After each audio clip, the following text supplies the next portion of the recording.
Hey guys, it's Morgan America here, and today is St. Patrick's Day. By the time you guys see this, it will no longer be St. Patrick's Day, but I wanted to go ahead and make a St. Patrick's Day dinner for my family, which is just me and my husband.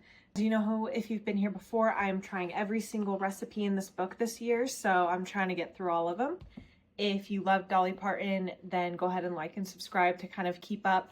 Most of my other content is what I would call grandma skills, which is just me figuring out how to live life a little bit more self-sufficiently because our generation wasn't taught a lot of basics. So there's kind of a couple things going on this channel, but if you want to keep up with these, go ahead and follow me. Now I'm really looking forward to the corned beef and brisket recipe. I just have had corned beef brisket like twice and it's always a delight and it's delicious.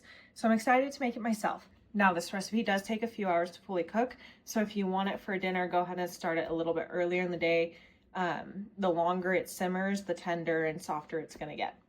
Other than that, just kind of watch along as I try this recipe out. I can't share the recipe because that would be theft, but you guys can kind of see my review on it, see if it's worth getting the book yourself and trying it out.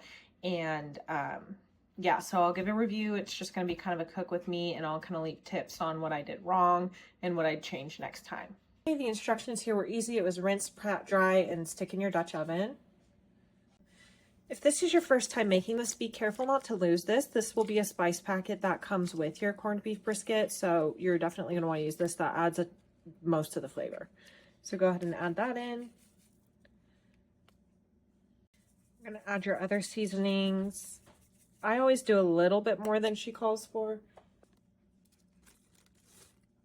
See, this is so easy. And then you add water. I would have poured over the whole top, maybe.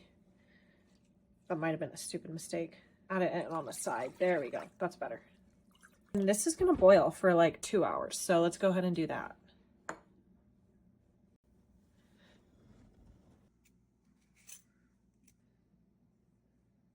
Be sure to cut off any bad spots on your potatoes, like that should be cut off. I'm just gonna quarter them. I never know what that means. I just cut them into like chunks that I'd want to eat.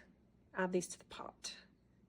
This is another product I do recommend buying. It doesn't have to be a fancy one, but just a peeler and shredder.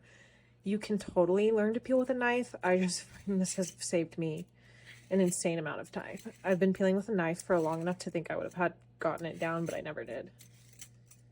So much easier. Like I always say, never buy more than you need. You absolutely can peel things with a knife, but if you're gonna spend a little money, get yourself a peeler. You're gonna use it forever. Doesn't have to be a nice one. Save you literally probably hours of work. Okay, you're gonna peel and quarter your carrots. Look how funny this shape is, you guys. Just killing me. Into these carrots. Okay, and go ahead and add that to your pot too. We're just going to throw this in. This is probably good enough. It'll fall apart into pieces, so that's fine. That's not a very good onion, but oh well. Now after the other vegetables have softened a bit for about 10 minutes, you're going to go ahead and add in your cabbage. Just cut this into big old quarter chunks.